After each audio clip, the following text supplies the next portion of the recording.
Good morning, Philippines.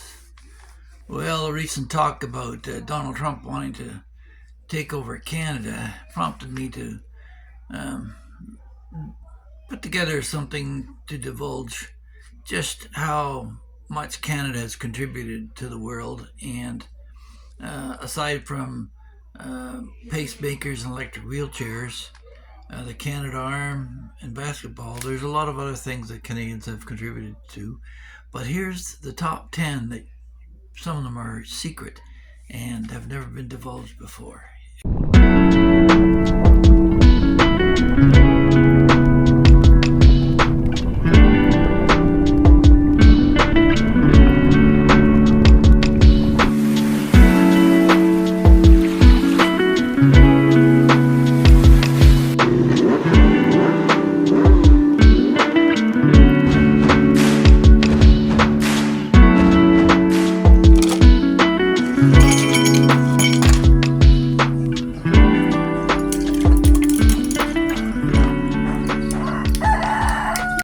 Number 10 on our list is the American greenback.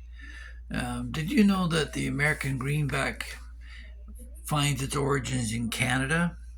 Yes, it was a fellow named Thomas Sterry Hunt who came up with a green color in Laval, Quebec in 1857 that the counterfeiters had difficulty copying bills after that, and the Americans used that as their favorite color, and hence the greenback found its origins in Laval, Quebec.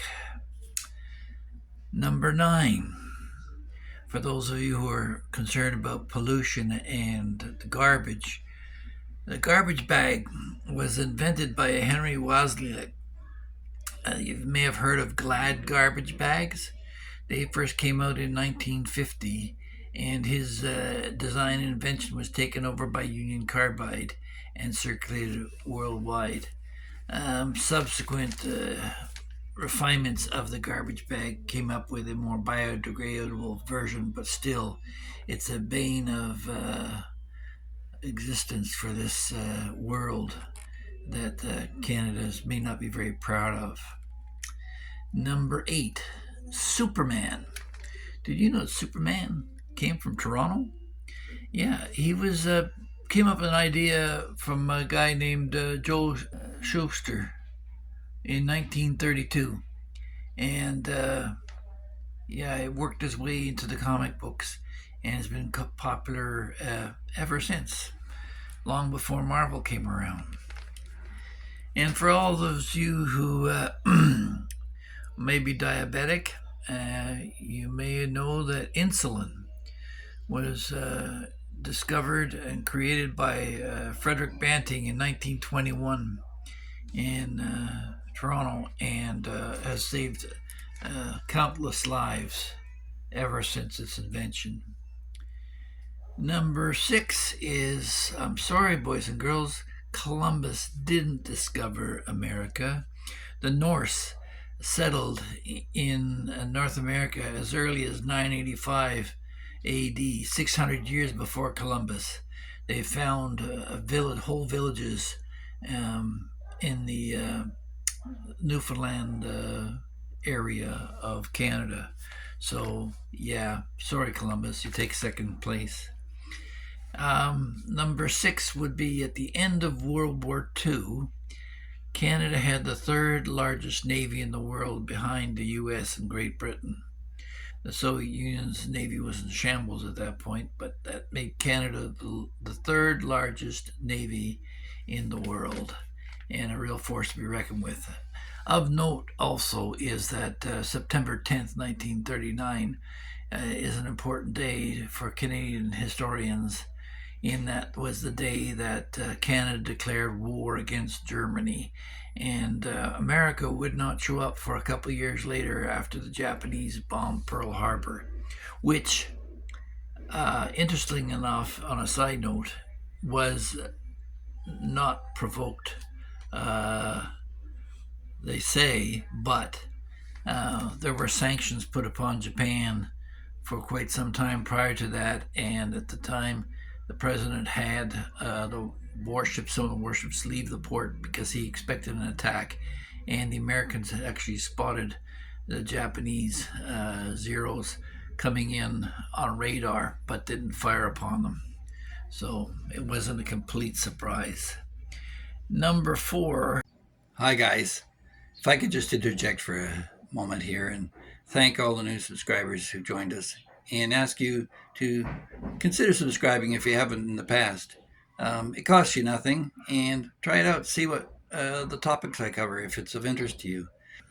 John Diefenbaker scrapped the development of our aircraft industry in support of North American Radar Defense System, NORAD, against the Soviets. Apparently, him and the president at the time went fishing and had a little discussion about the development of this aircraft and what it would cost. And being it was a time of the Cold War, the resources were pooled, and Canada ended up scrapping its aircraft development industry, which leads to number 3, the Arrow, which was the most advanced jet aircraft in its day and possibly to this day, was scrapped, and the scientists went to NASA later to develop the lunar landing module and the Canadarm, as you see today.